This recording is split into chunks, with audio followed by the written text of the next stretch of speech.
সাধারণত কাফেররা নবুয়তির পরে আবার আপনার নবীর থেকে মানুষদেরকে ঠেকানোর জন্য নবীর ব্যাপারে 4টি শব্দ ব্যবহার করত। কয়টি শব্দ?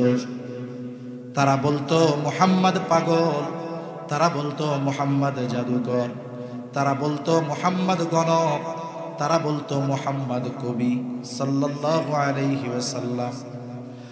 মানুষের কাছে এই কথাগুলো তারা বলতো মানুষকে ঠেকায় রাখার জন্য। মানুষদেরকে বলতো সাবধান, তোমরা মুহাম্মাদের কাছে যাবা না, মুহাম্মদ পাগল, মুহাম্মদ গণক, মুহাম্মদ কবি। বলে মানুষের অভ্যাস হলো তাকে যেই জিনিস থেকে নিষেধ করা হয় সেটার প্রতি তার আগ্রহ বাড়ে। যাইতে মানা করছে, দলে দলে মানুষ আমার আপনার নবীর কাছে যাইত। কেউ যাইতো জাদু দেখার জন্য, কেউ যাইতো পাগল দেখার জন্য, কেউ যাইতো কবিতা শোনার জন্য, কেউ যাইতো গণকের কাছে। মনে কইরা বলেন তো আমার আপনার নবী পাগল নাকি? জোরে বলেন, আমার আপনার নবী গণক নাকি? আমার আপনার নবী কবি নাকি? আমার আপনার নবী এইগুলো কিছুই না। বলে তারা নবীর কাছে জাদু দেখার জন্য যাইতো, কবিতা শোনার জন্য যাইতো, কিছুই নাই। নবীর কাছে কি আছে? বলে নবীজির কাছে আছে হলো আল কোরআন। নবীর কাছে যেই যাইতো আমার আপনার নবী তাকে কোরআনুল কারীমের তিলাওয়াত শোনায় দিতে। এই যে আমাদের দেশে কেরাত সম্মেলন হয় শীতের সময়, বিশেষ করে আন্তর্জাতিক কারীরা এসে তিলাওয়াত করে। এই ধরনের কেরাত সম্মেলনে সব শ্রেণীর মানুষ যায়, তালিবুল ইলম যায়, আলেমরা যায়, আওয়ামরা যায়, সাধারণ মানুষ এমনও যায় যে ব্যক্তি কোরআন দেখে 1 পৃষ্ঠাও পড়তে পারে না, কিন্তু কোরআন তিলাওয়াতের ওই মজমায় গিয়ে সে আবেগ আপ্লুত হয়ে যায়। অনেক সময় যায় এসে আবার অভিযোগও করে হুজুরদের কাছে। কি বলে? বলে হুজুর গেছিলাম কেরাত সম্মেলন, কিন্তু হুজুর যারা কেরাত পড়লো অনেক সুন্দর পড়ে, কিন্তু মুখে দাড়ি নেই। এসে বলে না এরকম যে কারি সাহেব ক্রিম শেপ, মুখের মধ্যে দাড়ি নেই। এটা বলার পরে আবার বলে হুজুর তিলাওয়াত যা করছে একেবারে মনে হয় কলিজাটা টাইনা ছিঁড়া নিয়ে গেল। তার মানে বোঝা গেল ব্যক্তিকে হয়তো সূরাত পছন্দ হয় নাই, কিন্তু কোরআনের তিলাওয়াতে সে মুগ্ধ। এর একটা পজিটিভ দিক আছে, কারণ আমাদের দেশের মানুষ, একজন আলেম, একজন মসজিদের মুয়াজ্জিন, মসজিদের খাদেম, আর একজন কারি সাহেব ও দাড়িবিহীন হবে, এটা আমাদের দেশের মানুষ পছন্দ করবে না। মনে করেন একজন দাড়ি ছাড়া লোক, সে ফজরের নামাজে মসজিদে গেছে, গিয়ে দেখে ইমামের মুসল্লায় ঠিক তার মতো একজন দাঁড়ানো, তারও দাড়ি নেই। বলেন তো এই দাড়িবিহীন লোকটা দাড়িবিহীন ইমামের পেছনে নামাজ পড়বে? যদি জিজ্ঞাসা করে তুমি কে, ওইখানে দাঁড়াইছো কেন ইমামের জায়গায়? বলে আমি আজকে নামাজ পড়াবো। ও কবে নামাজ পড়ানোর আগে তোরে পিটাইয়া মসজিদ থেকে বাইর করে নেবে, দাড়ি নাই ইমামতি করতে আসছিস না? এর দ্বারা একটা জিনিস বোঝা যায়, আমাদের দেশের মানুষ দাড়িবিহীন হলেও এরা যে দাড়িওয়ালাদের পছন্দ করে, এটা একটা পজিটিভ দিক। এজন্য দোয়া করি যাদের মুখে নবীর সুন্নাত দাড়ি নাই, আল্লাহ এদেরকেও রাখার তৌফিক দান করেন, বলি আমিন। তা এসে কি বলে? বলে তিলাওয়াত যা করছে হুজুর মনে হয় কলিজাটা টেনে ছিঁড়ে নিয়ে গেল। যখন কারি সাহেব তিলাওয়াত করে প্রথমে তো ঠান্ডা ঠান্ডা পড়ে, এরপরে ভাঙ্গা ভাঙ্গা পড়ার পরে কানে হাত দিয়া যখন লম্বা দমে টান দেয়, কেমন যেন ওই সময় মানুষের অন্তরে জোয়ার আসার মতো, ঢেউ আসার একটা অবস্থা সৃষ্টি হয়। কারি সাহেব তার তিলাওয়াত যত দীর্ঘ করে, মানুষের অন্তরের মধ্যে ওই ঢেউ, ওই আবেগ তত উদ্বেলিত হতে থাকে। এরপরে কি হয়? বলে উনি যখন তিলাওয়াত টান দিয়ে শেষ করেন, গোটা মজমার হাজারো জনতা অন্তরের এই আবেগ, এই অনুভূতি আল্লাহু আকবারের আওয়াজে প্রকাশ করে, ঠিক কিনা বলে? গোটা ময়দান প্রকম্পিত হয়ে ওঠে। এই যে তারা নারায়ে তাকবীর বলা ছাড়াই যে আল্লাহু আকবারের বজ্রধ্বনি তুলল, বলে এটা কিসের দ্বারা হয়েছে? কোরআনুল কারীমের তিলাওয়াত শুনেছে, এর প্রভাবের কারণে হয়েছে, ঠিক কিনা? একজন দাড়িবিহীন মানুষের তিলাওয়াত যদি কোরআন বুঝে না, তার অন্তরেও যদি এত প্রভাব ফেলতে পারে, স্বয়ং যার কাছে আল্লাহ কোরআন নাজিল করেছেন তিনি যখন তিলাওয়াত করতেন, আর তিলাওয়াত যখন মানুষেরা শুনতো, তার তিলাওয়াত ওই মানুষগুলার অন্তরে কেমন প্রভাব বিস্তার করত, এটা আমার দ্বারা আপনাদের বলে বোঝানো সম্ভব নয়। মূল কথা হলো কাফেররা আবার আপনার নবীজির ব্যাপারে চারিত্রিক অপবাদ দেওয়ার দুঃসাহস করে নাই। কেউ একথা বলতে পারে নাই যে নবুয়াতির পূর্বে মুহাম্মদ সাল্লাল্লাহু আলাইহি ওয়াসাল্লাম গোটা হায়াতে একটা মিথ্যা কথা বলেছে, এটা কোনো কাফের বলতে পারে না। এমন একজন নবীর উম্মত আমরা। খুশি না বেজার? আমরা খুশি। তাহলে কাফেররা নবীর ব্যাপারে মানুষদেরকে ঠেকানোর জন্য কয়টা শব্দ বলতো? 4টা। বলতো জাদুকর, গণক, কবি, পাগল। আমার আপনার নবীর এই চারিত্রিক সৌন্দর্য, এটাতে বিমোহিত গোটা বিশ্ববাসী। আল্লাহ তাআলাও আমার আপনার নবীর এই চরিত্রকে সার্বজনীন বলে অভিহিত করলেন। আল্লাহ তাআলা বলেন, লাকাদ কানা লাকুম ফি রাসূলিল্লাহি উসওয়াতুন হাসানাহ।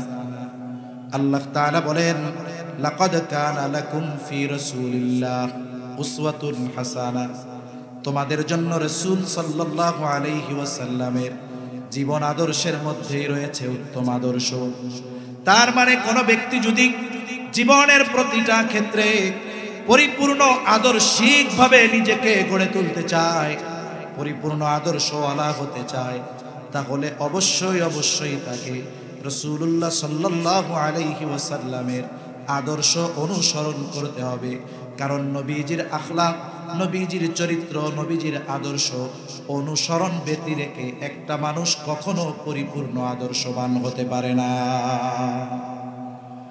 আমার আপনার নবীজির এই আদর্শ শুধুমাত্র আমাদের জন্য কল্যাণকর তা নয়, বলে গোটা সৃষ্টি জগতের সকলের জন্য তিনি আদর্শ। কেন তিনি সৃষ্টি জগতের সকলের জন্য, সমস্ত মানুষের জন্য কেন তিনি আদর্শ? প্রথমে তার অবস্থানটা আমাদের বুঝতে হবে। আমার আপনার নবীজির নবুয়তির পরিব্যাপ্তি কেমন? যেমন নবীজির আগে যত নবী দুনিয়া এসেছে, আল্লাহ তাআলা প্রত্যেকটা নবীকে নির্দিষ্ট কোনো জাতি গোষ্ঠী, নির্দিষ্ট কোনো এরিয়ার জন্য নবী হিসাবে আল্লাহ প্রেরণ করেছেন। কিন্তু আমার আপনার নবী শুধুমাত্র আরববাসীর জন্য নবী নয়, আমার আপনার নবী শুধুমাত্র মক্কাবাসীর জন্য নবী নয়, বরং আমার আপনার নবী হলেন গোটা সৃষ্টি জগতের জন্য নবী। আমার আপনার নবীর নবুয়তির পরিব্যাপ্তি কত দূর? বলে আল্লাহ তাআলার রুবুবিয়তের পরিব্যাপ্তি যত দূর, পবিত্র কোরআনুল কারীমের সর্বাধিক পঠিত যেই সূরার নাম হলো সূরা ফাতিহা। সবচাইতে বেশি তিলাওয়াত হয় যেই সূরা ফাতিহা। এমন একটা সূরা যেই সূরা প্রত্যেক নামাজের প্রতি রাকাতে লাগে। ইমামের পেছনে যখন নামাজ পড়ি, ইমাম সাহেব পড়েন, ইমামের কেরাত মুসল্লির কেরাত। আবার একা যখন পড়ি, সূরা ফাতিহার প্রয়োজন হয়। সূরা ফাতিহার শুরুতেই আমরা বলি আলহামদুলিল্লাহি রাব্বিল আলামিন। আমরা বলি সকল প্রশংসা আল্লাহর জন্য, যিনি জগৎ সমূহের প্রতিপালক, জগৎ সমূহের রব। আলম এক বচন, আলামিন বহু বচন। এর দ্বারা আল্লাহ তাআলা একটা খবর আমাদেরকে জানিয়ে দিলেন যে এই আকাশের নিচে শুধু একটা জগৎ পৃথিবী এমনটা নয়, আরো বহু জগৎ যিনি সৃষ্টি করেছেন তিনি কে? জোরে বলেন। এই পৃথিবী মহাকাশ নিয়ে যারা গবেষণা করে, এই পৃথিবীর মধ্যে সবচাইতে বড় সংস্থার নাম হলো নাসা। মাঝে মধ্যে দেখবেন এরা আমাদেরকে খবর দেয়, পত্রিকায় খুব ফলাও করে প্রচার হয় যে নতুন একটা জগৎ আবিষ্কার হয়েছে, আর গোটা পৃথিবীর মধ্যে তোলপাড় সৃষ্টি হয়ে যায় যে নাসা আমাদেরকে নতুন আর এক জগতের খবর দিয়েছে। এই নাসা খবর দেওয়ার ১৫০০ বছর আগে, যখন এত প্রযুক্তি ছিল না, বিজ্ঞানের এত উৎকর্ষতা ছিল না, গবেষণাগার ছিল না, তখন আল্লাহ তাআলা জানিয়ে দিয়েছেন, গোলাম আমি শুধু এই পৃথিবী নামক একটা জগতের প্রতিপালক নয়, বরং আরো অগণিত জগৎ রয়েছে, সকল জগতের প্রতিপালক যিনি, তিনি কে? তো দিন ছিলেন, আবার আসবেন ইনশাআল্লাহ। আল্লাহ তাআলা উঠায় নিয়ে যাওয়ার আগ পর্যন্ত উনি কোনো যুদ্ধেই অংশগ্রহণ করেননি। তাহলে আদর্শ সেনানায়কের গুণ আপনি ওনার থেকে পাবেন না। এখন আপনি রাষ্ট্রপ্রধান হয়েছে, আপনি চিন্তা করছেন আমি একজন আদর্শ রাষ্ট্রপ্রধান হব, কার থেকে নিব? বলে কোরআনুল কারীমের মধ্যে মূসা আলাইহিস সালামের নাম সবচাইতে বেশি আসছে। তাইলে এক কাজ করি, আমি রাষ্ট্র পরিচালনার যেই উত্তম গুণাবলী এটা মূসা আলাইহিস সালাম থেকে গ্রহণ করি। আমি বলি আপনি পাবেন না, কারণ উনি বনি ইসরাইলীদেরকে সোজা করতে করতে ওনার আর রাজত্ব নসিবে হয়, আল্লাহ দেয় না। ওনাকে আল্লাহ কি রাজত্ব দিয়েছে? আল্লাহ মূসা আলাইহিস সালামকে রাজত্ব দেয় নাই। এজন্য রাষ্ট্র পরিচালনার গুণাবলী ওনার থেকে আপনি নিতে পারবেন না। এইরকম ভাবে আপনি আমার আপনার জীবনের প্রতিটা দিক আমি আপনি যদি নবীর জীবন থেকে নিতে চাই, একটু নবীর সিরাতের দিকে নজর দিলে জীবনের এমন কোন দিকের সমাধান নাই যে নবীর জীবন থেকে পাওয়া যাবে না। সুবহান, এমন এক জীবন আল্লাহ তাআলা আমার আপনার নবীকে দিয়েছে। আপনি যা চান ওই জীবনে তাই পাবেন। মনে করেন একটা মানুষ, তার পরিচয় কিন্তু একটা থাকে না। একটা ছোট বাচ্চা যখন জন্ম নিল, ও একজনের সন্তান। এই বাচ্চা যখন আর একটু বড় হলো, বলে তার একটা বোন হলো, তার পরিচয় বেড়ে গেল, সে এখন হলো ভাই। আবার একটু যখন বড় হয়েছে, সে বিবাহ করলো, তার নতুন একটা পরিচয় বাড়লো, সে হলো স্বামী। বলে আবার একটু বড় হয়েছে, এইবার আল্লাহ তাআলা তারে একটা সন্তান দিয়েছে, এবার পরিচয় হলো বাবা। এরপরে সে আবার একটু বয়স বাড়লো, ছেলেটাকে বিবাহ দিল, বলে এবার নতুন আর এক পরিচয় বাড়লো, হয়ে গেল শ্বশুর। এইবার কিছুদিন পর ছেলের ঘরে আর একটা ছেলে হয়েছে, পরিচয় বেড়ে গেছে, বলে আর আবার পরিচয় বাড়লো দাদা। মেয়ের ঘরে যদি সন্তান হয়, পরিচয় হলো নানা। দেখুন আমাদের সমাজে অনেকে ছেলে হিসাবে ভালো কিন্তু স্বামী হিসাবে ভালো হতে পারে না, অনেকে স্বামী হিসাবে ভালো কিন্তু শ্বশুর হিসাবে ভালো হইতে পারে না। কিন্তু আমার আপনার নবীর যত পরিচয় আছে, হোক পারিবারিক সকল পরিচয়, হোক সামাজিক পরিচয়, হোক রাষ্ট্রীয় পরিচয়, হোক সাথী হিসাবে পরিচয়, যত পরিচয় নবীর আছে, প্রত্যেক জায়গায় আমার আপনার নবীর চরিত্র পূর্ণাঙ্গ। মানব জীবনের চারিত্রিক বিষয়গুলোর গ্রাফ আপ ডাউন থাকে, মানে একটা বিষয় উনি ভালো আর একটা বিষয় কম, কিন্তু নবীজির উত্তম গুণাবলী সবগুলো আপার লেভেলের সমান, 100-100। এমনটা নয় যে উনি স্বামী হিসাবে ভালো, সাথী হিসাবে ভালো না, বলে সাথী হিসাবেও ওই রকম ভালো, স্বামী হিসাবে তিনি যেমন। এটা নবীজি সাল্লাল্লাহু আলাইহি ওয়াসাল্লামের চারিত্রিক বৈশিষ্ট্যগুলোর অন্যতম একটি দিক, যে ওনার যতগুলো পরিচয় আছে সবগুলাই উনি সর্বোত্তম আখলাকের অধিকারী। তাহলে বলুন, আমার আপনার জীবনের যত দিক আছে, প্রত্যেকটা দিক উত্তম সমাধান আমি আপনি যদি চাই, তাহলে নবীর জীবন থেকে পাওয়া যাবে কি যাবে না? বলেন, কেউ যদি উত্তম শ্বশুর হতে চায়, নবীর জীবনের মধ্যে পাওয়া যাবে কি যাবে না? কেউ যদি আদর্শ শাসক হতে চায়, নবীজির জীবন থেকে পাওয়া যাবে কি যাবে না? কেউ যদি আদর্শ সেনানায়ক হতে চায়, নবীজির জীবন থেকে পাওয়া যাবে কি যাবে না? যতগুলো দিক আছে, প্রত্যেকটা দিক আমি যদি আদর্শের সাথে গ্রহণ করতে চাই, নবীর জীবনে পাওয়া যাবে। সুবহানাল্লাহ বলেন। তাহলে বলতেছিলাম যে গোটা পৃথিবীর জন্য, মানব জাতির জন্য যিনি অনুসরণীয় হবেন, 1 নাম্বার, তাকে সকল মানব জাতির প্রতি প্রেরিত হতে হবে। 2 নাম্বার, বলে তার জীবনের দিক একমুখী হবে না, বরং তার জীবনটা হবে বহুমুখী এক জীবন। তার জীবনের ভেতরে মানব জীবনের প্রত্যেকটা দিক খুঁজে পাওয়া যায়। বলেন, আমার আপনার নবীর জীবনীর মধ্যে মানব জীবনের প্রত্যেকটা দিকের সমাধান আছে না নাই? 3 নাম্বার যেটা লাগবে, বলে আল্লাহ তাআলা তার দ্বারা এমন কিছু পরিপূর্ণতা প্রদান করবেন যা তার পূর্বে পূর্ণতা লাভ করে নাই। একটু খেয়াল দিয়ে কথাগুলো শুনবো। আমার আপনার নবীর মাধ্যমে আল্লাহ তাআলা কোন বিষয়গুলোর পূর্ণতা দিলেন, যা আমার আপনার নবীর আগে পূর্ণতা পায় নাই। এক নাম্বার, আমার আপনার নবীর দ্বারা আল্লাহ তাআলা শরীয়তের পূর্ণতার ঘোষণা দিয়েছেন। আমার আপনার নবীর মাধ্যমে আল্লাহ তাআলা নিয়ামতের পূর্ণতার ঘোষণা দিয়েছেন।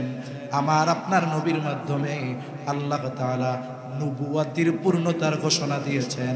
আমার আপনার নবীর মাধ্যমে আল্লাহ তাআলা উত্তম আখলাকের পূর্ণতার ঘোষণা দিয়েছে। এক নাম্বার, আমার আপনার নবীর মাধ্যমে আল্লাহ তাআলা শরীয়তের পূর্ণতার ঘোষণা দিয়েছে। আল্লাহ তাআলা বলেন সূরা মায়েদার ৩ নম্বর আয়াতে আল্লাহ তাআলা বলেন আল ইয়াউমা আকমালতু লাকুম দীনাকুম ওয়া আতমামতু আলাইকুম নি'মাতি ওয়া রাদিতু লাকুমুল ইসলাম দীনা। এই আয়াতের ব্যাপারে তাফসীরে মাআরিফুল কোরআনের মধ্যে এসেছে, একজন ইহুদি খলিফাতুল মুসলিমিন হযরত ওমর রাদিয়াল্লাহু তাআলা আনহুর কাছে এসে বলে, খলিফাতুল মুসলিমিন, আপনাদের কোরআনে এমন একটা আয়াত আছে যেটা আল্লাহ তাআলা আপনাদের নবীর উপরে নাজিল করেছে। বলে ওই আয়াতটা যদি তাওরাতে আল্লাহ তাআলা নাজিল করতেন, যেই দিন নাজিল করতেন ওই দিনটাকে আমরা ঈদের দিন বানায় নিতাম। হযরত ওমর রাদিয়াল্লাহু তাআলা আনহু বলেন কোন আয়াত? বলে এই আল ইয়াউমা আকমালতু লাকুম দীনাকুম। তিনি বলেন এই আয়াত কার উপরে, কোন দিন, কোন জায়গায় নাজিল হয়েছে আমি জানি। এটা বিদায় হজে আরাফার ময়দানে মুহাম্মাদুর রাসূলুল্লাহ সাল্লাল্লাহু আলাইহি ওয়াসাল্লামের কাছে আল্লাহ তাআলা নাজিল করেছেন, দিন পূর্ণতার ঘোষণা দিয়েছেন। আল্লাহ বলেন আজকের এই দিন আল ইয়াউমা আকমালতু লাকুম দীনাকুম, তোমাদের জন্য তোমাদের দিনকে তথা জীবন ব্যবস্থাকে আমি পরিপূর্ণ করে দিলাম। সুবহানাল্লাহ। তাহলে বলুন, আমরা যেই দ্বীনের অনুসরণ করি সেই দ্বীনের নাম হলো ইসলাম। সেই দ্বীনের নাম কি? এই ইসলাম কি পূর্ণাঙ্গ না অপূর্ণাঙ্গ? আল্লাহ তাআলা আমার আপনার নবীর কাছে ওহী নাজিল করে এই দ্বীন পূর্ণাঙ্গ হওয়ার ঘোষণা দিয়েছেন। এরপরে কি বলেন? ওয়া আতমামতু আলাইকুম নি'মাতি, আমি তোমাদের জন্য আমার নিয়ামত সমূহকে পূর্ণতা দিয়ে দিলাম, পূর্ণ করলাম। তাহলে দ্বীন পূর্ণতার ঘোষণা আল্লাহ দিলেন, নিয়ামত পূর্ণতার ঘোষণাও আল্লাহ তাআলা দিলেন। বুজুর্গানে দ্বীন খুব সুন্দর কথা বলে দ্বীন পূর্ণতার পাশাপাশি নিয়ামতের পূর্ণতার কথা আল্লাহ কেন বললেন? কেমন যেন আল্লাহ বলতে চায়, ও আমার গোলামেরা, তোমরা যদি পরিপূর্ণ দ্বীন মেনে চলো, আমি আল্লাহ তোমাদেরকে পরিপূর্ণ নিয়ামত প্রদান করব। যেখানেই দ্বীন যত বেশি মানে মানুষ বলে, সেই জায়গায় আল্লাহ নিয়ামত তত বেশি। এর একটা বাস্তব উপমা দেই, কষ্ট হচ্ছে না তো আপনাদের? মনে করেন এই পৃথিবীতে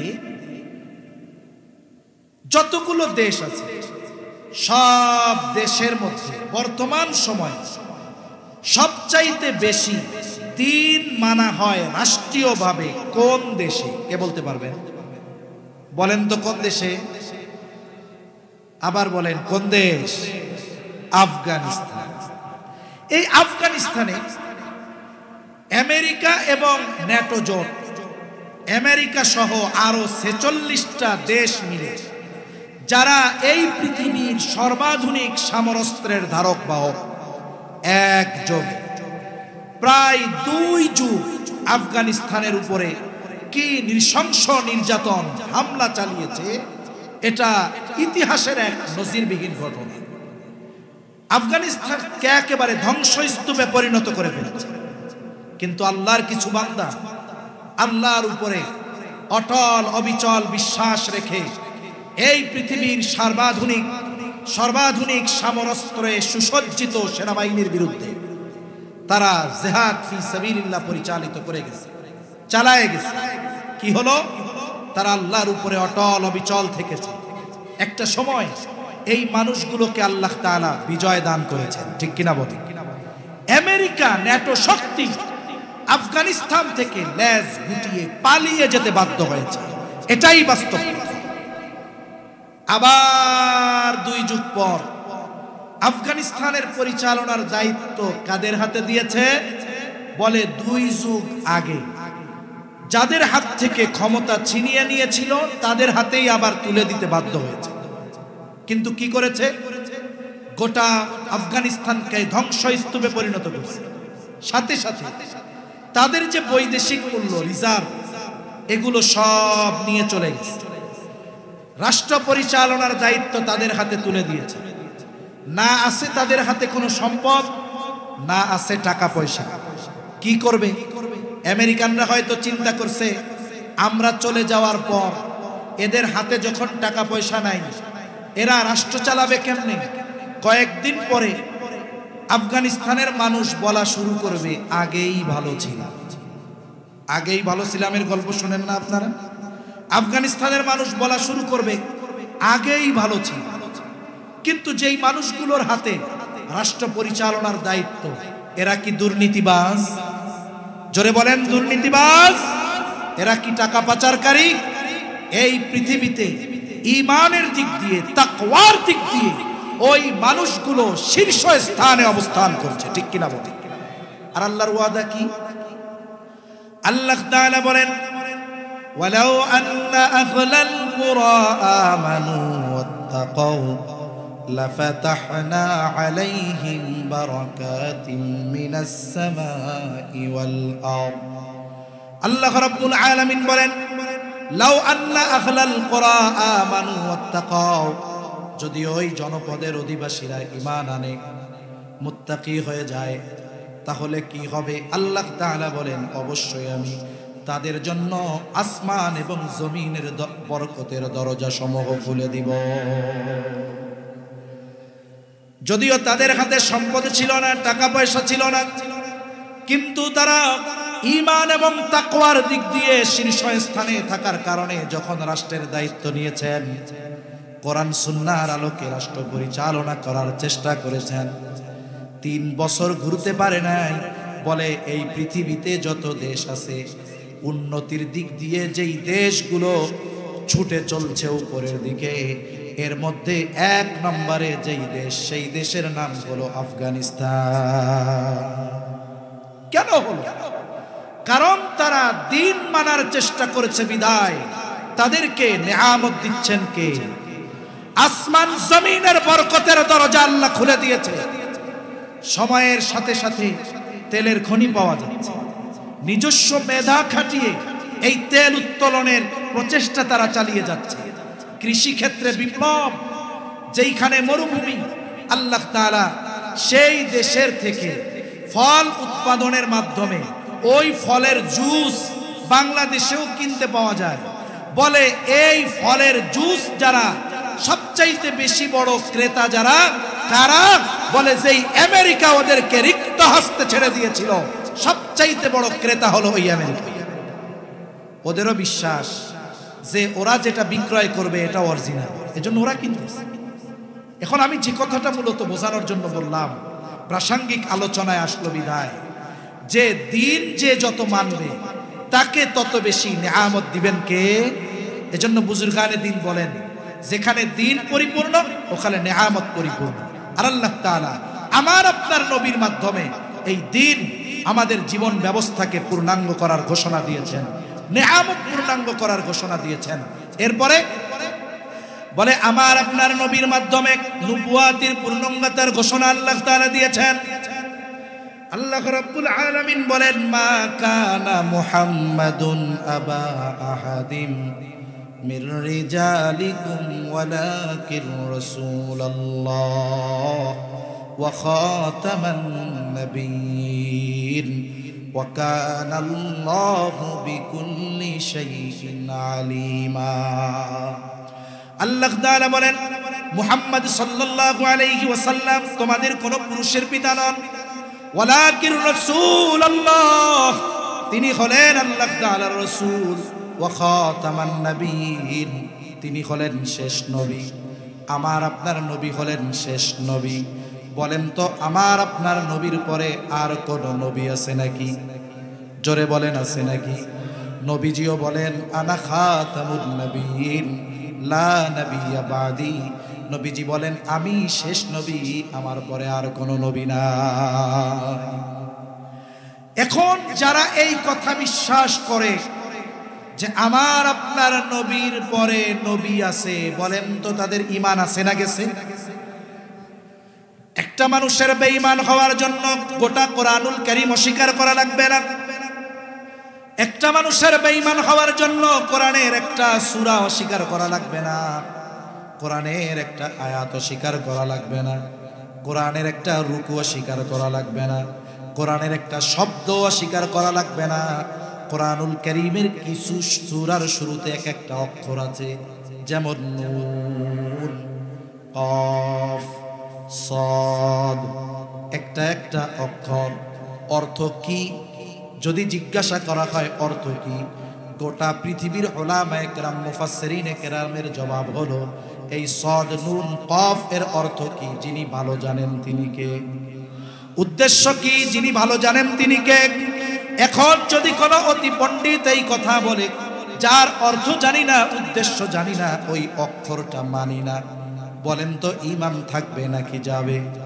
তাহলে খাতমে নবুয়তের ঘোষণা আল্লাহ তাআলা কোরআনুল কারীমের মধ্যে সুস্পষ্টভাবে দেবার পর, নবীজি নিজে জানিয়ে দেবার পর যে আমি শেষ নবী, আমার পরে আর কোনো নবী নাই, বলেন তো সুস্পষ্ট ঘোষণার পরে যারা বলতে চায় গোলাম আহমদ কাদিয়ানীও নবী, বলেন তো এই কাদিয়ানির গোষ্ঠীর ঈমান আছে না গেছে?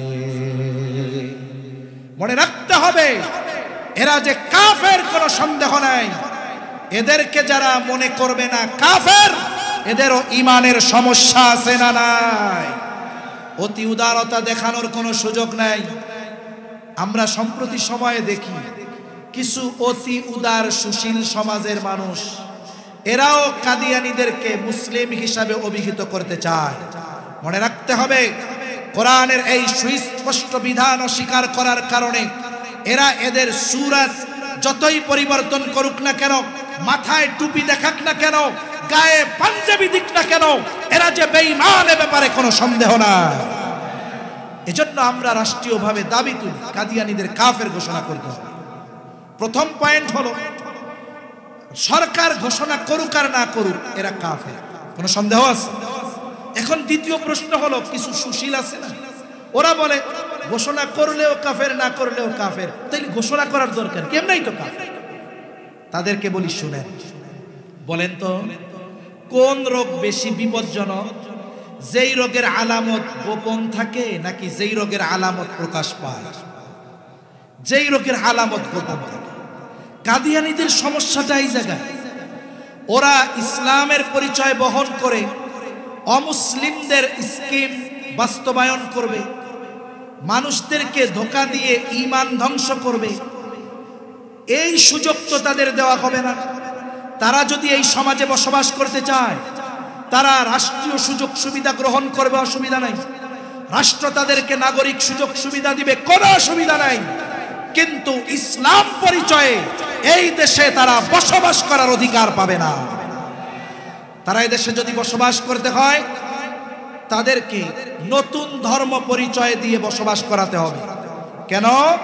বলে পরিচয় গোপন রেখে সরলমনা মুসলমানদের মধ্যে ঢুকে এরা সরলমনা মুসলমানদের ঈমান বিধ্বংসী খেলায় মেতে উঠবে, এই সুযোগ এদেশের মুসলমানেরা দিবে না।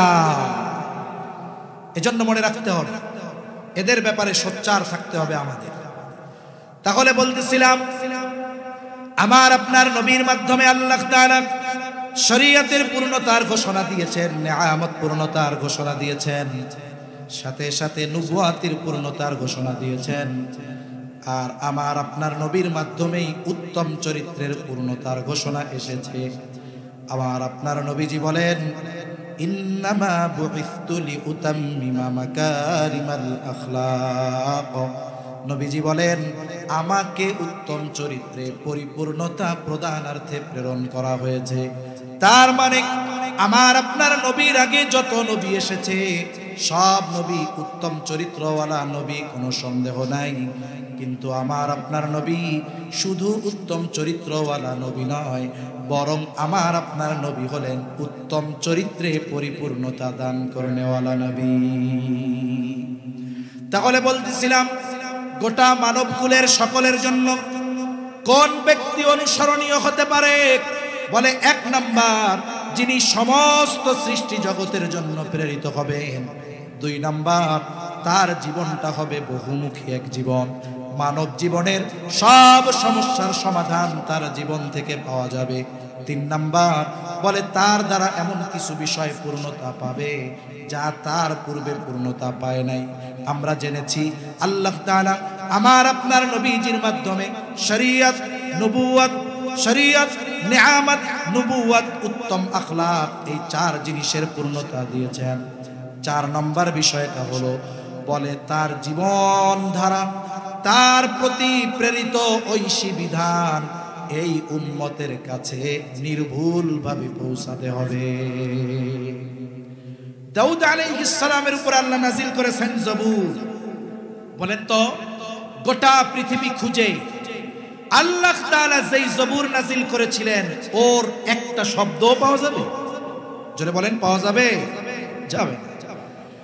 মুসা আলাইহিস সালামের উপর আল্লাহ নাজিল করেছেন তাওরাত। গোটা পৃথিবীর কোথাও খুঁজে নির্ভুল এক খণ্ড তাওরাত খুঁজে পাওয়া যাবে না। ঈসা আলাইহিস সালামের উপর আল্লাহ নাজিল করেছেন ইনজিল। গোটা পৃথিবীর কোথাও খুঁজে ইনজিলের বিশুদ্ধ সংস্করণ পাওয়া যাবে না, বরং যা পাওয়া যাবে সব নিজেদের বানানো। ঈসা আলাইহিস সালাম দুনিয়া থেকে যাওয়ার 100 বছরও লাগে নাই, এর আগে ইনজিল বিকৃত হয়ে গেছে। কিন্তু বলেন তো, কোরআন 1500 বছর আগে নাজিল হয়েছে। কোরআনের সূরা, শব্দ, বাক্য এগুলো তো বহুদূর, একটা নুক্তাও কেউ বিকৃত করতে পেরেছে পারেনি। তাহলে নবীর প্রতি প্রেরিত ঐশী বিধান কোরআনুল কারীম আমাদের কাছে নির্ভুলভাবে আছে না নাই? এখন ওই আদর্শ অনুসরণীয় ব্যক্তির জীবন আদর্শ আমাদের কাছে নির্ভুলভাবে থাকতে হবে। এখন বলেন তো, আমাদের কাছে নবীর জীবন আদর্শ নির্ভুলভাবে আছে না নাই? শামাইলে তিরমিজি খুলেন, আপনি নবীজি হাসতেন কেমনে, হাঁটতেন কেমনে, বলতেন কেমনে, নবীজির প্রত্যেকটা বিষয়ের সূক্ষ্ম সূক্ষ্ম বর্ণনা আছে। একজন হাদিস প্রেমী, নবী প্রেমী শামাইলে তিরমিজি, সে যদি একটু খেয়াল দিয়া পড়ে, আমার দিল বলে চোখ বন্ধ করলে কেমন যেন সে নবীকে দেখতে পাবে, ঠিক কিনা? কিন্তু অন্যান্য কোন নবীর উম্মতের কাছে তাদের নবীর এই জীবনী কথা সুস্পষ্টভাবে, শুদ্ধভাবে সংরক্ষিত নাই। অথচ আমাদের নবীর কথা হাদিস 1500 বছর পরেও নির্ভুলভাবে উলামা হযরত আপনাদের রেঙ্গা মাদ্রাসায় তালিবুল ইলমদেরকে শেখাচ্ছেন, শোনাচ্ছেন, পড়াচ্ছেন। কিয়ামত পর্যন্ত আমার আপনার নবীর কাছে প্রেরিত ঐশী বিধান এবং নবীর জবানের কথা, কর্ম, এ সবগুলো নির্ভুলভাবে এই উম্মতের কাছে সংরক্ষিত আছে, কিয়ামত পর্যন্ত থাকবে ইনশাআল্লাহ। তাহলে মূল কথা হলো এটা যে রাসূল সাল্লাল্লাহু আলাইহি ওয়াসাল্লাম সকলের জন্য অনুসরণীয়। কেন? বলে যিনি অনুসরণীয় হবেন তার স্পেশাল কিছু গুণাবলী থাকতে হবে। এই গুণাবলী নিয়েই আপনাদের সাথে আলোচনা করলাম যে তিনি সমস্ত মানব জাতির জন্য প্রেরিত হবেন, সৃষ্টি জগতের জন্য প্রেরিত হবেন, বহুমুখী জীবনের অধিকারী হবেন। ওনার দ্বারা এমন কিছু জিনিস পূর্ণতা পাবে যা ওনার আগে পায় নাই। 4 নম্বর, ওনার কাছে প্রেরিত ঐশী বিধান এবং তার জীবন আদর্শ নির্ভুলভাবে তার উম্মতের কাছে পৌঁছাতে হবে। এই বিষয়গুলো পরিপূর্ণ আমার আপনার নবীজির জীবনীর মধ্যে পাওয়া যায় কি যায় না? জোরে বলেন, যায় কি যায় না? এজন্যই আমার আপনার নবী হলেন রাহমাতুল লিল আলামিন। আর আমার আপনার নবীর জীবন আদর্শের মধ্যেই আল্লাহ তাআলা এজন্যই উত্তম আদর্শ রেখে দিয়েছেন। সাথে সাথে নবীর চরিত্রের ব্যাপারে আল্লাহ তাআলা বলেন, ওয়া ইন্নাকা লাআলা খুলুকিন আযীম, আপনি মহান চরিত্রে অধিষ্ঠিত। আল্লাহ সুবহানাহু ওয়া তাআলা আমাদেরকে কথাগুলো বুঝবার তৌফিক দান করেন, আমিন। ওয়া আখিরু দাওয়ানা আনিল হামদুলিল্লাহি রাব্বিল আলামিন। আসসালামু আলাইকুম